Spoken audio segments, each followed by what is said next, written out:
안녕하세요. 저는 자칼 그리고 함께하는 여우입니다. 늑대와 함께 달리는 여인들의 오신 걸 환영합니다. 안녕하세요. 2주 만에 돌아온 늑다이라입니다, 여러분. 겨울이 성큼 다가오는데 저희 집은 외풍이 심해가지고 네. 겨울이 오기 전 창문에 뾱뾱이를 붙인다던가 뭐 문풍지를 이렇게 해놓는다던가 전기장판을 꺼낸다던가 이런 겨울 준비를 엄청나게 해야 되는데요. 아, 벌써 겨울. 진짜 벌써 11월. 진짜 시간이 너무 빨라서 전 무섭기도 합니다. 저희 집은 좀 건조한 편이라서 네. 몇 주 전부터 가습기 풀가동하고 있습니다. 오. 저는 개인적으로 여름보다 겨울이 훨씬 좀 버티기 힘든 것 같아요.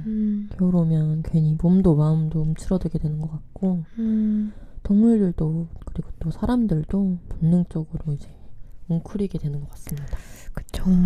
옛날에는 겨울을 나기 위해서 땔감도 준비하고 겨울 뭐 동물들은 겨울잠도 자고 농사를 짓기가 힘드니까 그 전에 식량도 비축하고 이런 겨울이라는 계절이 뭔가 함께 버티는 시간이었던 것 같아요. 근데 지금은 난방, 뭐 전기 이런 게 다 되다 보니까 혼자 보내도 솔직히 아무런 이상이 없긴 하죠. 맞아요. 그 말 들으니까 코로나 시절이 좀 생각나는데 네. 그때 이제 막 코로나 확산을 막기 위해서 사람들이 못 모이고 막 많은 가게들도 문 닫고 그랬는데 이제 유일하게 목욕탕만 영업이 계속 됐었잖아요. 맞아요. 그때 이제 다들 의문을 좀 가지고 약간 왜 목욕탕 문 안 닫냐? 저기서 계속 전염되는데 막 이런 식으로 분노하고 했는데 저 또한 이제 목욕탕에서 계속 이제 확진자가 발생하고 이래서 왜 목욕탕은 계속 영업을 하는 거지? 이런 의문을 가졌었거든요. 네. 근데 이제 또 찾아보니까 집에 아직 뜨거운 물이 안 나오는 분들도 많이 계시고 맞아요. 근데 이제 그분들은 씻을 곳이 없다는 걸 그때 이제 알게 됐어요, 저는. 그래서 이제 진짜 우리가 우리 잣대로 함부로 판단하고 말하면 안 되겠다 이런 생각을 하게 된 계기가 됐고 네. 특히 이제 재난 상황이 있을 때 우리가 약자를 보호하기보다는 되게 오히려 가혹하게 대했던 거 아닐까 하는 생각이 들더라고요. 뭔가 그런 위기 상황일수록 약자가 더 취약해지는데 말이죠. 맞아요. 저도 코로나 때 그 목욕탕이 왜 할까에 대해서 알아봤다가 아직 뜨거운 물이 안 나오시는 분들이 있다는 거를 알게 되고 제가 너무 부끄러운 거예요. 저도요. 너무 일반화한 거잖아요. 너무 부끄럽고 인간의 윤리나 존엄은 청결에서 시작된다고 하잖아요. 그래서 뭔가 이 사람을 정말 약간 나락으로 괴롭히고 싶다고 하면은 못 씻게 하거나 냄새나게 하거나 뭐 이런 방식으로 괴롭히곤 하는데 씻는 행위는 단순한 위생을 넘어서 나 자신을 돌보는 일이기도 하죠. 그렇죠. 정말 그 얘기를 듣고 우리는 얼마나 우리밖에 모를까라는 생각이 들었어요. 오늘은 그런 이야기를 여러분이랑 같이 해보려고 합니다. 우리의 건강이, 젊음이, 돈이 영원할 거라고 착각하며 우리가 배려를 잃어가는 일상에 대해서요. 네, 그래서 오늘 저희가 준비한 주제는 일상 속 혐오입니다. 불편함을 용납하지 못하는 이제 우리 사회 속에서 우리가 놓치고 있는 것들 함께 이야기해 볼게요. 그럼 오늘의 이야기 시작해 볼까요?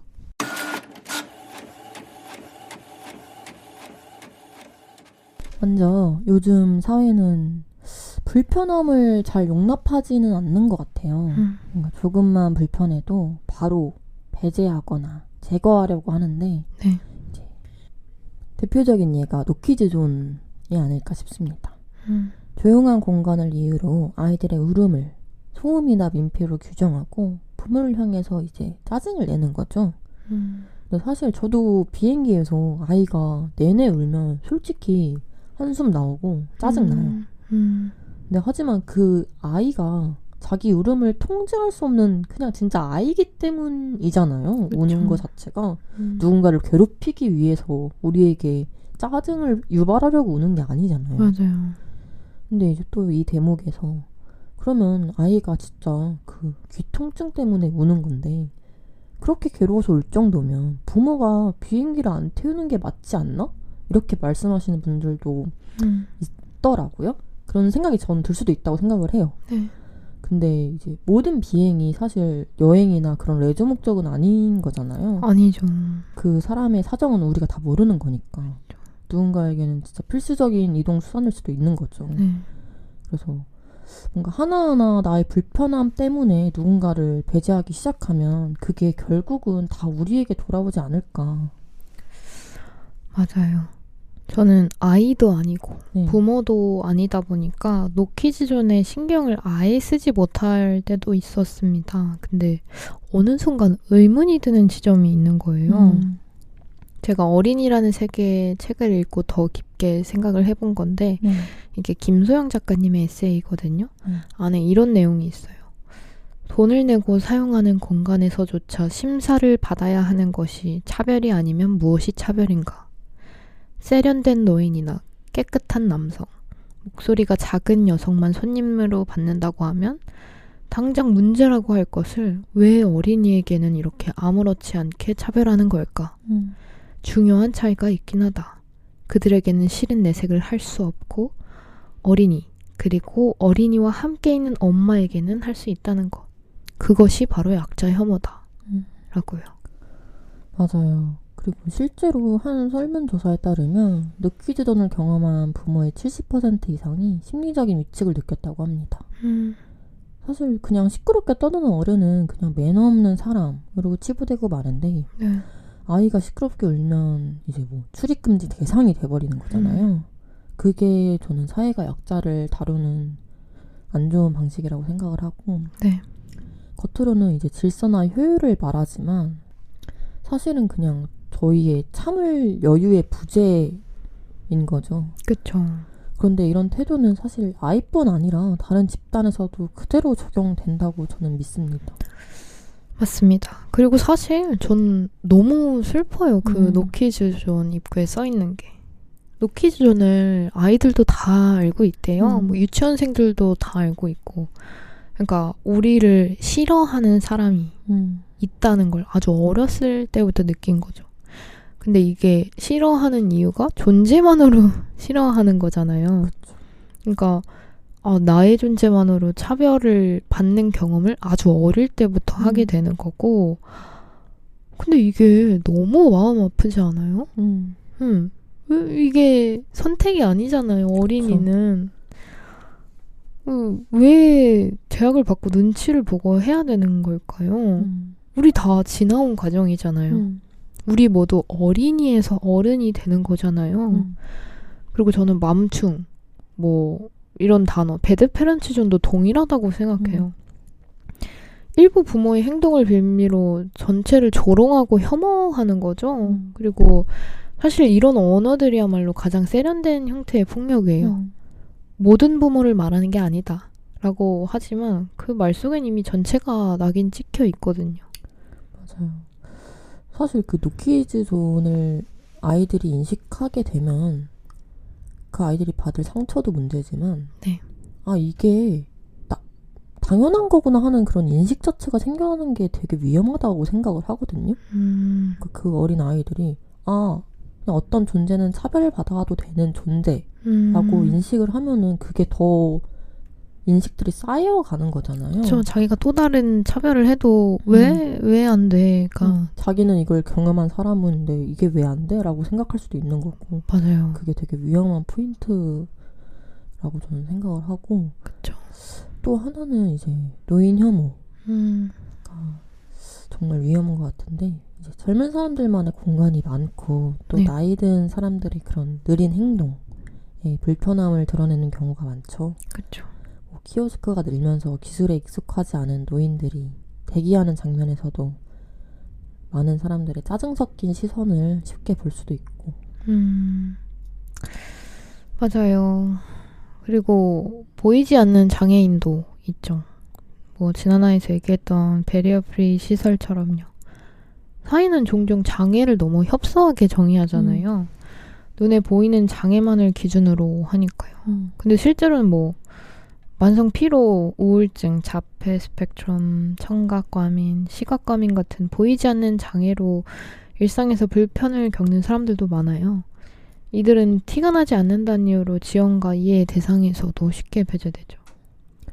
베리어 프리 시설은 사실 단지 장애인만을 위한 건 아니잖아요. 그쵸. 저도 예전에 잠깐 그 목발을 짚고 다닌 적이 있었는데 다리를 다쳐가지고 네. 한 일주일 남짓한 시간인데도 되게 불편하더라고요. 근데 그게 뭔가 물리적인 불편함뿐만 아니라 사회적인 시선도 되게 장벽이다라고 느꼈는데 뭔가 내가 느린 사람이 되니까 다른 사람에게 민폐를 끼치는 것만 같더라고요. 뭔가 다른 분들이 이제 빨리 가라고 저를 밀친다거나 옆에서 한숨을 쉰다거나 하면은 괜히 내 존재 자체가 뭔가 불편한 사람이 돼버리는 것 같고,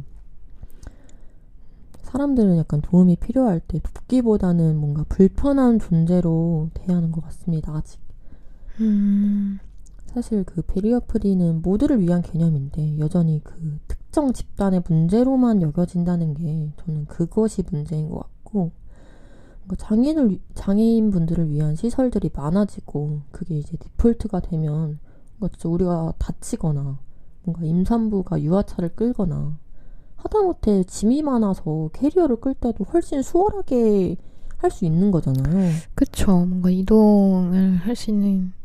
그쵸. 그리고 저는 그 시선 때문에 그 장애를 가지신 분들이 더 못 나오는 거라고 생각을 하거든요. 물론 맞아요. 불편한 것도 있지만 이렇게 일주일만 다리가 다쳐도 불편하고 이렇게 짜증난다, 비효율적이라는 식으로 쳐다보는데 어느 누가 이렇게 선뜻 나갈 수 있겠어요. 그쵸. 그리고 시설물이나 복지에 대한 이해도가 부족한 건 전 설명이 부족한 거라고 생각해요.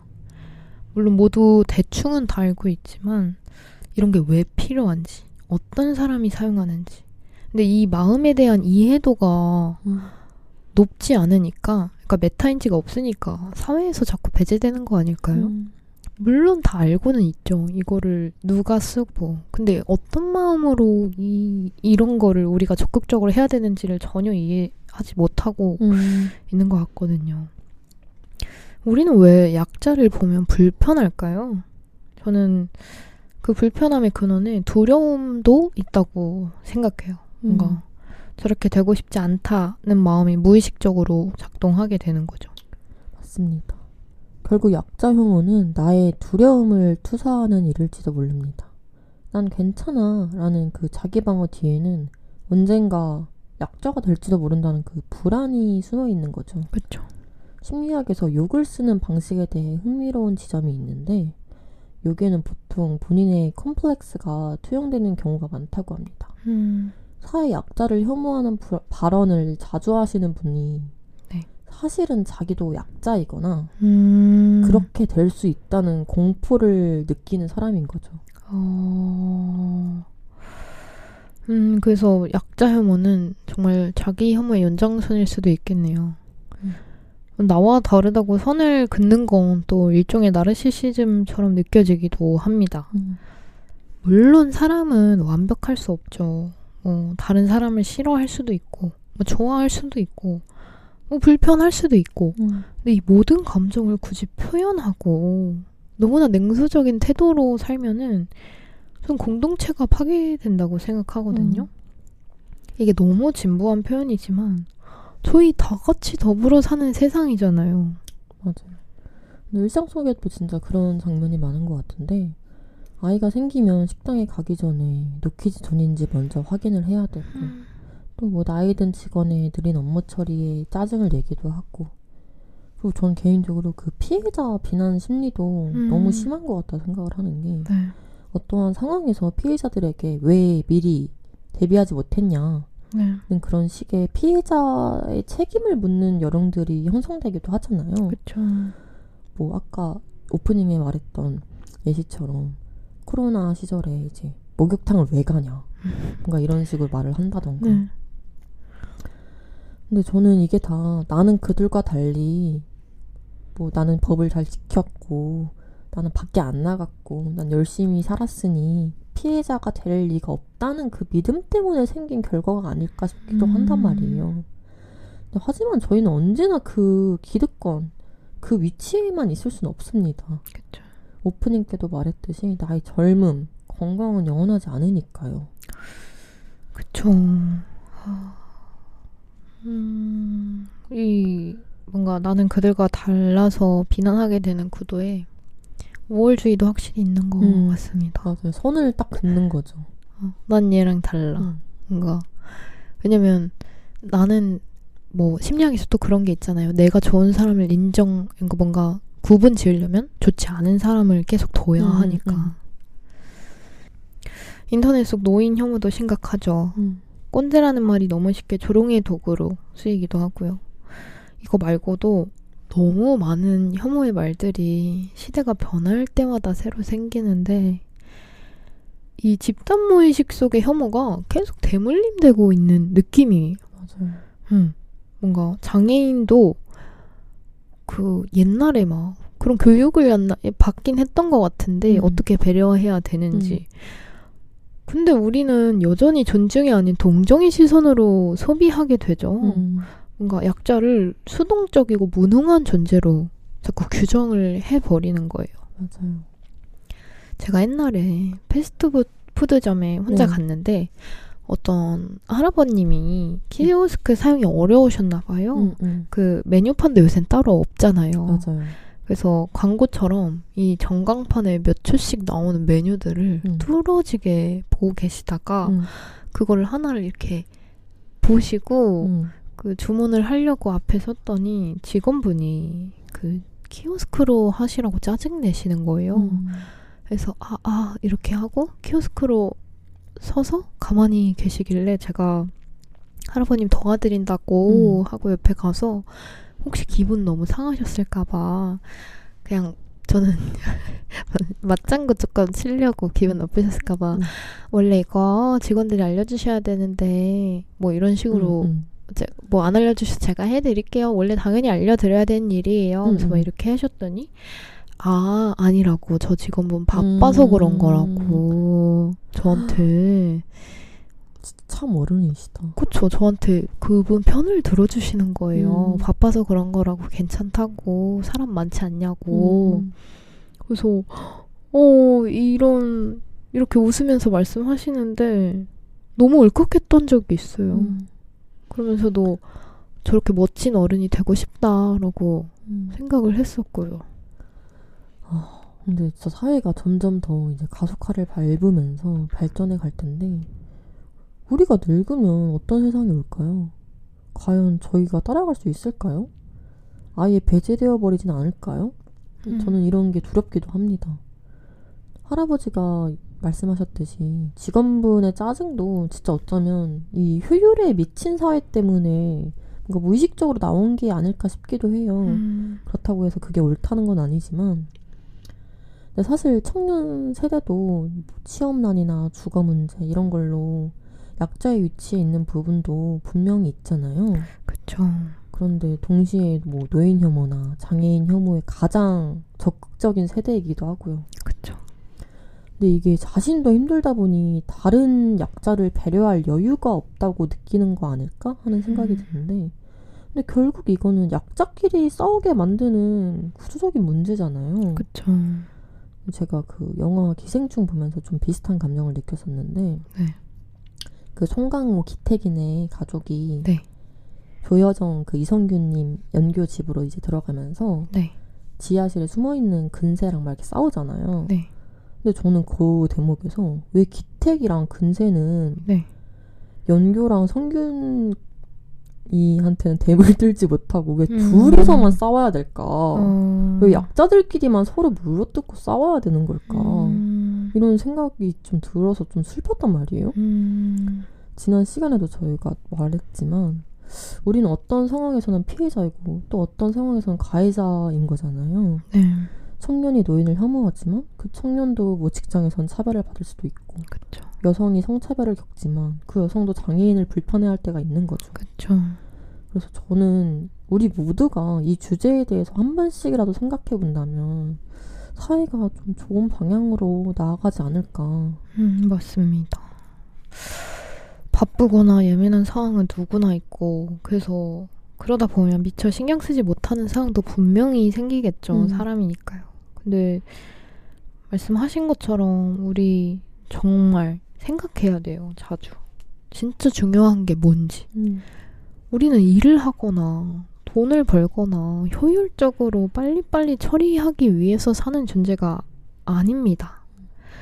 뭐 다른 분들의 개인적인 뭐 이건 모르겠지만 전 일단 이 세 가지 이유로 살아가고 싶진 않아요.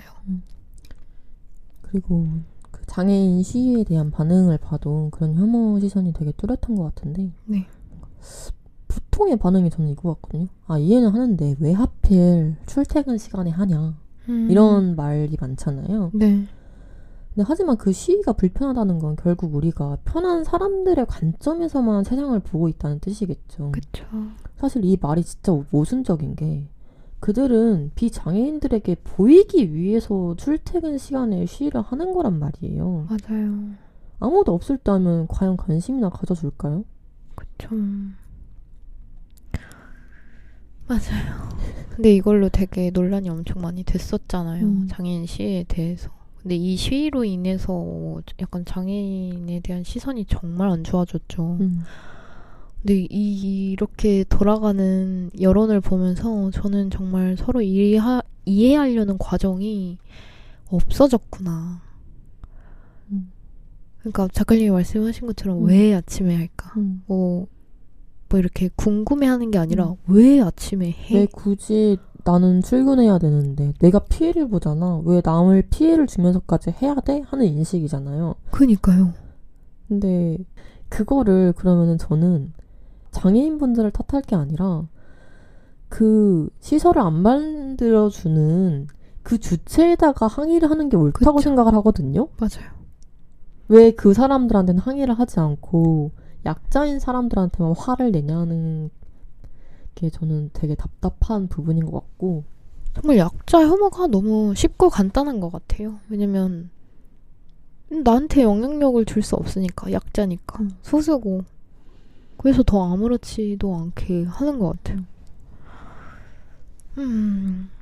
저는 이게 단순히 개인의 도덕성 문제라기보다 사회가 그렇게 만드는 구조의 문제일 거라고 생각합니다. 효율 중심 사회에서 노인은 느리고 아이는 시끄럽고 장애인은 불편하다고 느끼게 되죠. 근데 뭐 맞습니다. 마음이 너무 안 좋아가지고 그리고 노약자, 뭐 임산부석에 앉아있는 일반 사람들도 논란이 많잖아요. 근데 사실 약간 지하철 임산부석에 대해서도 말이 많잖아요. 맞아요. 근데 저는 그 자리는 그냥 비워두는 게 맞다고 생각을 하거든요. 저도요. 왜냐면은 그 자리에 누가 앉아있다면 임산부 분들이 눈치를 보게 되잖아요. 그쵸. 말을 해야 되고 맞아요. 그 사람한테. 근데 그렇게 하는 게 불편하죠. 불편할 거라 생각해서 그냥 비워두는 게 저는 맞다고 생각을 한단 말이에요. 저도요. 아니 노약자석도 안 앉잖아요. 안 앉아 계시잖아요. 근데 왜 임산부석은 앉아도 된다고 이렇게 되는 건지 이것도 근데 사회가 안 알려줘서 그런 것 같아요. 물론 간접적으로는 하죠. 뭐 이 자리는 임산부석입니다. 자리를 비워주세요. 근데 이해시키려는 시도가 없잖아요. 그러니까 사람들이 행동을 할 땐 저는 이해의 과정이 꼭 필요하다고 생각을 하는데 뭔가 이런 구조적인 문제에서 제일 중요한 거라고 치면은 설명하지 않는 것, 이해시키려고 하지 않는 것 이게 큰 문제라고 생각합니다. 교육의 부재가 제일 문제라고 생각하시는 거겠네요. 맞습니다. 근데 성인들을 나라에서 교육시키기가 쉽지 않죠.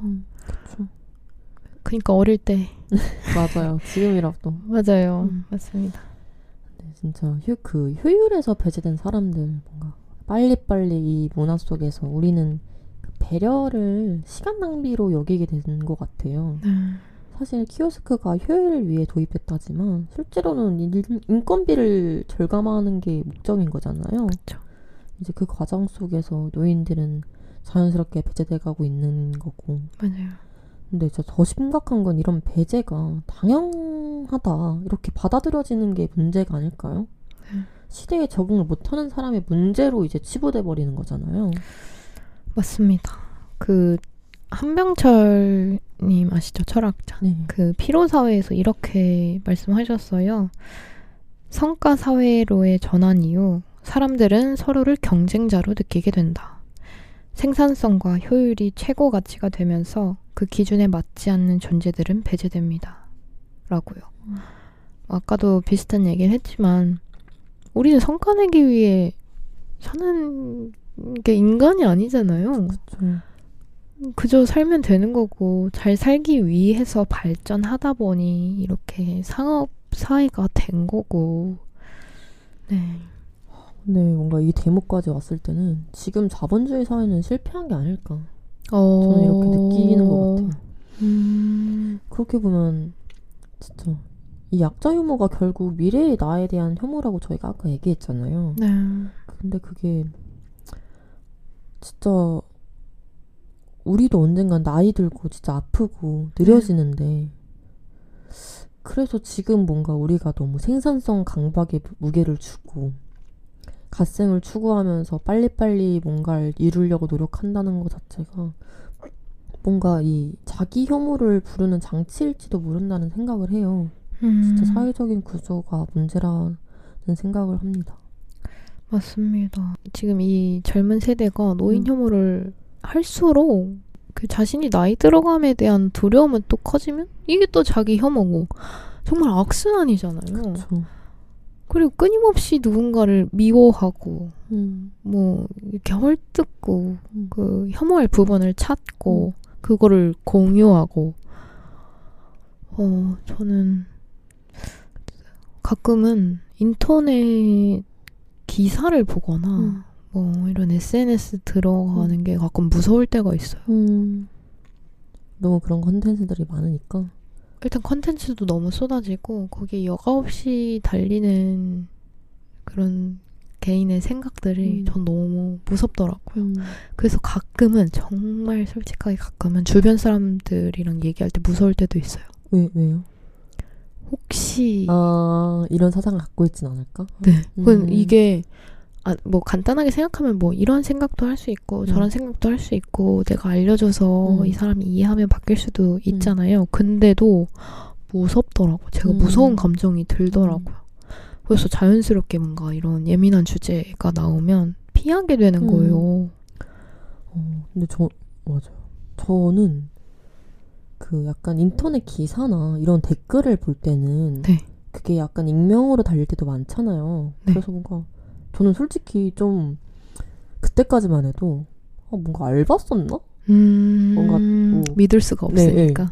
뭐 그냥 뭔가 대대적으로 한 사람이 뭐 이렇게 그냥 혐오를 퍼뜨리기 위해서 하는 거 아닐까? 뭔가 이렇게 좀 나이브하게 생각을 했는데 진짜 요새 SNS에 자기 얼굴을 까고 그런 댓글을 쓰는 거 보면서 와 생각보다 많은 분들이 이거를 그냥 재미로 뭔가 진짜 진심으로 그렇게 생각을 한다는 걸 느껴서 저도 좀 무섭더라고요.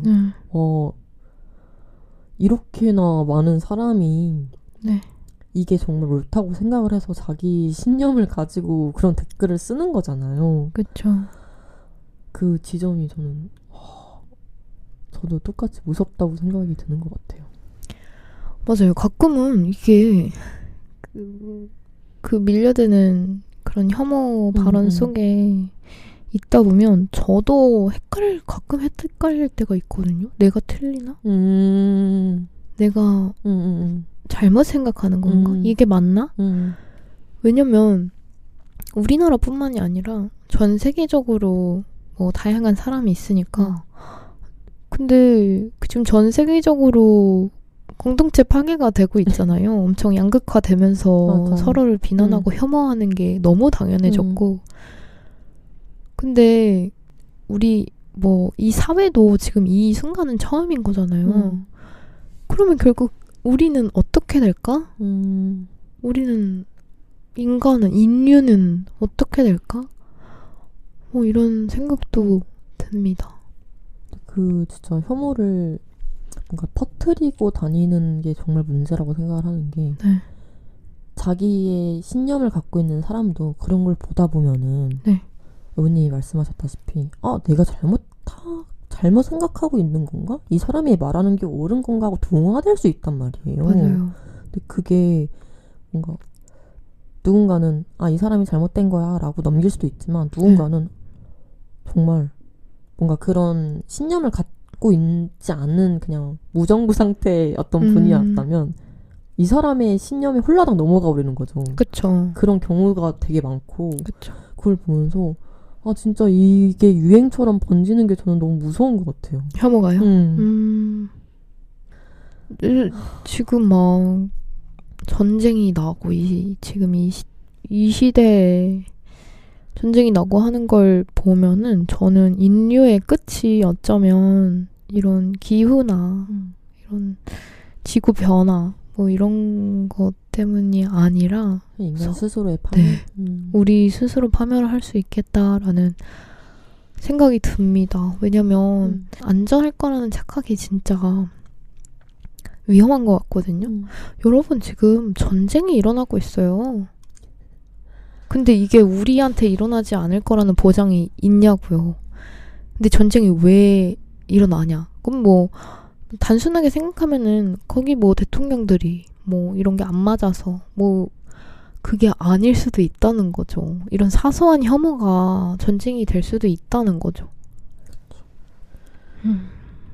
저는 그리고 이런 뭐 생산성 강박, 뭐 갓생 추구 이런 것도 자기 착취의 포장이라고 느껴요.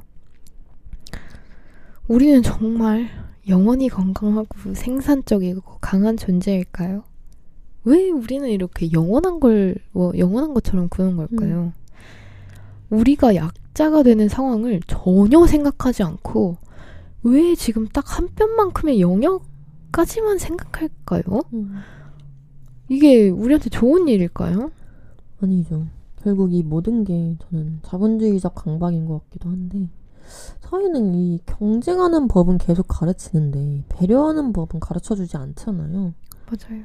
물봄, 양보, 기다림 이런 것들은 늘 비효율적인 차선의 가치로 밀려나 있고 네.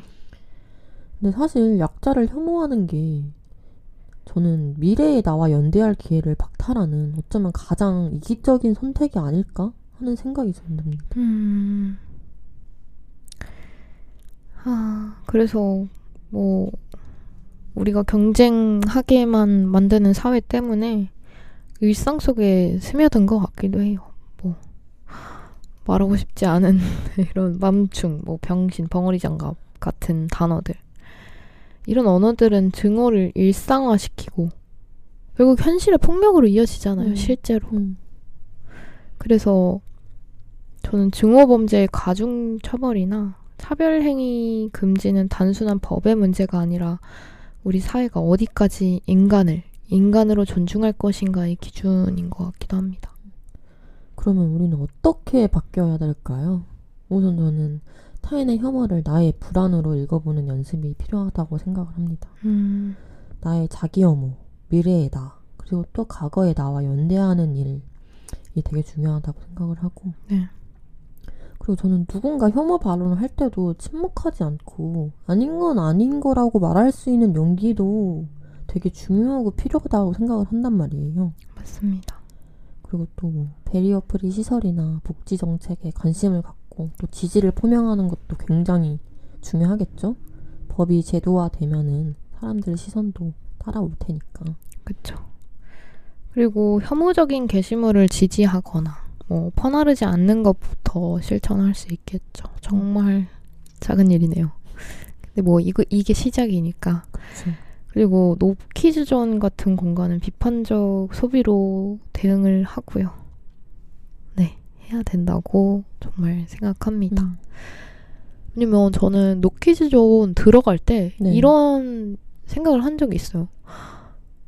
내가 만약에 아이가 있었으면 그럼 난 어디 가야 되지? 그러면 노키즈존 아닌 카페라고 검색을 해야 되나? 이게 진짜 이상한 거예요. 왜냐면 어떻게 나를 받아들일 수 있는 곳은 어딘데? 라는 이런 생각까지 들고, 그리고 제가 그 카페에서 진짜 아이러니했던 건 노키즈존인데 애견동반인 거예요. 강아지는 데려갈 수 있지만 아이는 안 된다. 기준이 뭘까요, 그러면? 모르죠, 저는. 뭐 물어보고 싶긴 했어요. 근데 뭔가 저도 이렇게 친하지 않은 분들이랑 같이 갔던 거라 이렇게 속으로만 생각을 하고 했었지만, 네. 그리고 또 과한 동정, 뭐 시혜적인 태도보다도 우리가 기다리는 거, 기다리다가 돕는 것, 필요하다면 이것도 진짜 배려라고 생각해요. 맞습니다. 그리고 계속 얘기했지만 교육이 바뀌어야 돼요. 그게 제일 중요한 것 같습니다. 진짜. 우리가 솔직히 얘기하면 다들 아시겠지만 우리가 노동자를 위한 교육이었잖아요. 원래 이 초, 중, 고 이게.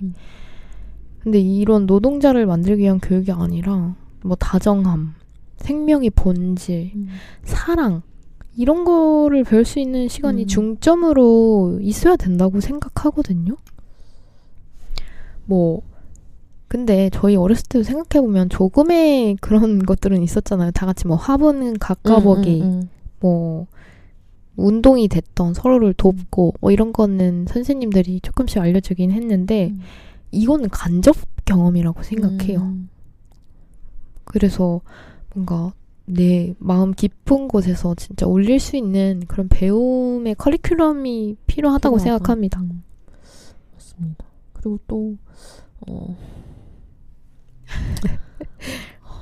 뭔가 다들 뭔가 초중고 이 커리큘럼 자체가 다 대학 진학을 위한 걸로 이제 많이 바뀌어 있잖아요. 그렇죠. 근데 저는 이 사회가 점점 정말 돈을 벌기 위한 어쨌든가 목표가 그걸로만 끝나는 게 정말 너무 슬픈 것 같고, 맞아요. 우리 사회에서 인문학이 점점 사라지고 있잖아요. 부재가 결국 우리를 지금 이 혐오의 시대로 이끈 건 아닐까. 이제 인간의 성과는 얼마를 모았냐, 얼마를 벌였냐, 이게 전부인 것 같아요. 너무 슬프네요. 그러니까요. 아니 뭐 우리 지금 이 시대만 그런 걸까요? 제가 옛날 시대는 안 살아봐서 모르겠는데 막 그런 것들 있잖아요. 난 세계 여행을 해봤어. 뭐 나는 뭐 예를 들어서 뭐 나는 내가 가정이 정말 소중하고 이게 나의 목표면은 나는 사랑하는 가정을 잃었고 그걸 지키기 위해 노력했어. 라던가. 근데 이런 게 개개인의 삶의 가치일 수도 있는 거잖아요. 뭐 나는 내가 좋아하는 운동을 열심히 해서 뭐 취미로 했는데 올림픽에 나갔어. 뭐 이런 분들도 솔직히 있긴 하잖아요. 근데 지금은 그래? 그거 말고. 그래서 너 얼마 모았는데? 그래, 그거 말고. 너 그래서 한 달에 얼마 벌어? 뭐 이렇게 된 느낌? 뭔가 서로가 서로를 이제 서로가 서로의 가치를 이제 돈으로 규정하기 시작하면은 맞아요. 점점 더 우리에게는 안 좋게 영향을 끼치는 거잖아요, 결국에는. 그쵸. 나는 나의 가치는 내가 얼마 벌고, 나의 가치는 내가 어디 살고, 나의 가치는 내가 무엇을 착용했고에 달려있다면 결국 정말 내 본질적인 코어는 사라져버린 거잖아요. 그쵸. 나만의 특색은 없는 거잖아요. 맞아요. 그게 제일 문제점이라고 생각을 하고, 그리고 저는 또 중요한 것 중에 하나가 타인의 고통을 있는 그대로 저희가 받아들이고 직시하는 게 중요하다고 생각을 하는데, 김인정 작가님의 고통 구경하는 사회에 이런 구절이 있습니다. 그러나 나와 닮은 것들에 대한 연민은 자꾸만 나에게로, 나라는 좁은 둘레로, 가족으로, 우리 민족으로, 우리 인종으로, 우리 계층으로, 우리 나라라는 비좁은 단위로 파고들어 그 바깥을 바라볼 수 없도록 우리의 이성을 빨아들이고 있는 건 아닐까? 인간이라면 당연하게 나와 비슷한 사람들에게 연민을 느끼기 마련인데, 저는 그것도 중요하겠지만 뭔가 나와 교집합이 없는 사람들에 대한 연민도 느껴야 된다고 생각을 한단 말이에요. 맞아요. 근데 이게 당연히 쉽지는 않잖아요. 맞아요. 당연히 사람이라면 이제 작가님이 말했다시피 나라는 그 좁은 둘레로 그 바운더리가 형성이 되고 거기에서만 이제 자기의 감정을 소비하는 경우가 많은데, 저는 이것도 근육을 키우듯이 진짜 배려도 연습하고 의도적으로 계속 해야 된다고 생각을 합니다. 맞습니다. 결국에 상대방의 입장에 대해서 생각해보는 게 배려인 거잖아요. 내 사랑이나 내 배려가 다 정답이 아니니까. 근데 또 우리는 어느 순간 이 과정이 또 귀찮다고 생각하고 몰라 나 안 돼봤는데 약간 이런 식으로 넘어가는 경우가 많은 것 같아요. 배려는 여유가 있을 때만 할 수 있는 게 아니잖아요. 그쵸. 지금 내가 할 수 있는 선에서 저는 그냥 만약에 효율을 따진다 그러면 미래를 위한 투자로 차라리 이렇게라도 해야 한다고 생각합니다.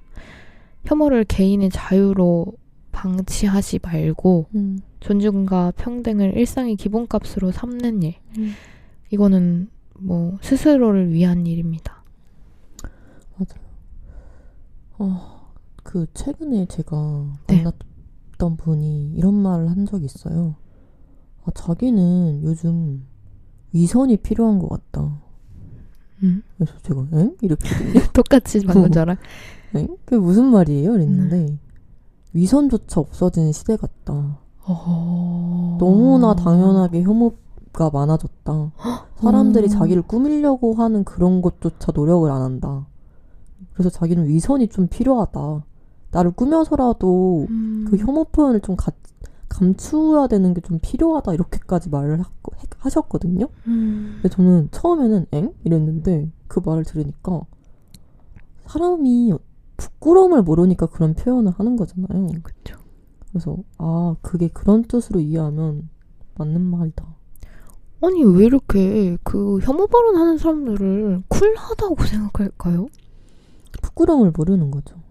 근데 거기에 또 지지해주는 사람들이 있으니까 계속 이런 캐릭터들이 생산되고 있잖아요. 그러면 또 그런 페르소나를 만드는 사람들이 늘어나는 거예요. 전혀 멋있지 않거든요. 전혀 쿨하지 않고. 저도 그렇게 생각하는데 정말로. 그래서 이게 어떻게 하다가 이렇게 인식이 다 바뀌어버렸을까? 옛날에는 뭔가 그런 저희 막 중학교 때도 일배가 있었잖아요. 네. 그때만 해도 뭔가 진짜 엄청 안 좋은 인식이 딱 있었는데 뭔가 그 사람들이 그 사이트에만 있다가 지금은 그냥 다 퍼져나간 느낌이에요. 맞아요. 옛날에는 그걸 감추고 숨기려고 했다면 지금은 그걸 감추고 숨기려고도 하지 않는 거죠. 저는 그게 너무 위험하다고 생각을 해요. 그니까요. 혐오가 트렌드가 되면 어떡하죠? 혐오가 트렌드가 되면? 여러분, 혐오는 개인의 자유가 아니에요. 정말로.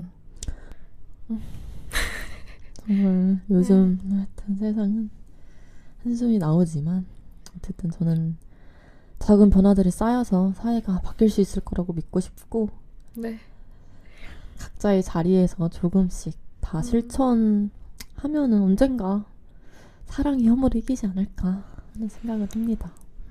사랑이 혐오를 이기는 게 정말 아름답죠.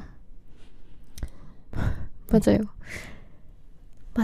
그래서 사랑을 가진 사람들이 정말 정말 막중한 임무들을 가지고 계시겠지만 그래도 혐오가 너무 편하다고 하더라도 사랑을 가지고 있는 게 너무 거대고 힘들더라도 잘 가지고 계셨으면 좋겠어요.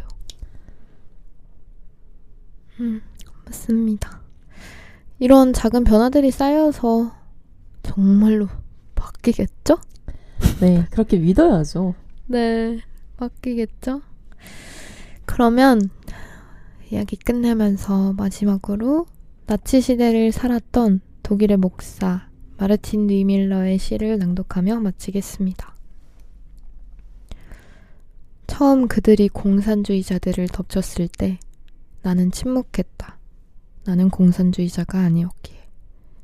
그 후 그들이 사회민주당원들을 가두었을 때 나는 침묵했다. 나는 사회민주당원이 아니었기에.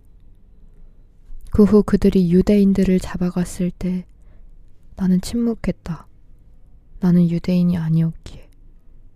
그 후 노동조합원들을 체포했을 때 나는 침묵했다. 나는 노동조합원이 아니었기에. 그리고 마침내 그들이 나를 잡으러 왔을 때 나를 위해 말해줄 이들이 아무도 남아있지 않았다.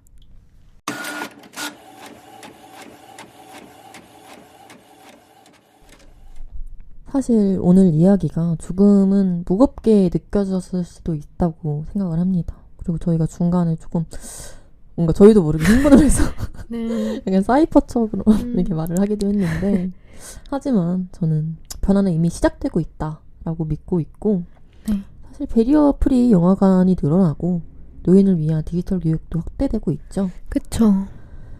그리고 혐오는 너무 잘 보이지만 이런 작은 변화들은 사실 보이지가 않아요. 맞습니다. 그래서 저희만이라도 그곳에 신경 쓰지 않고 그냥 저희가 할 것만 하면 된다고 생각을 해요. 사랑을 이제 확대시켜서 베풀고 맞습니다. 하다 보면 이제 우리의 작은 관심과 실천이 모여 더 나은 사회를 만들어 갈 수 있다고 정말 믿습니다. 맞습니다. 뭐 이렇게 보이지 않는 곳에서 점점 이렇게 복지가 잘 되고 있는 건 아까 말씀드렸듯이 혐오에 넘어가지 않고 사랑을 잘 간직하고 계신 분들이 열심히 무언가를 하고 있다라는 증거인 것 같아요. 네. 우리가 누군가의 돌봄이 필요했을 때 받았던 배려가 있으신가요? 그리고 스스로가 생산성을 위해 배려를 피곤하다고 느낀 순간이 있으신가요? 우리의 그런 마음들은 자연스러운 것일까요? 댓글로 여러분의 의견을 들려주세요.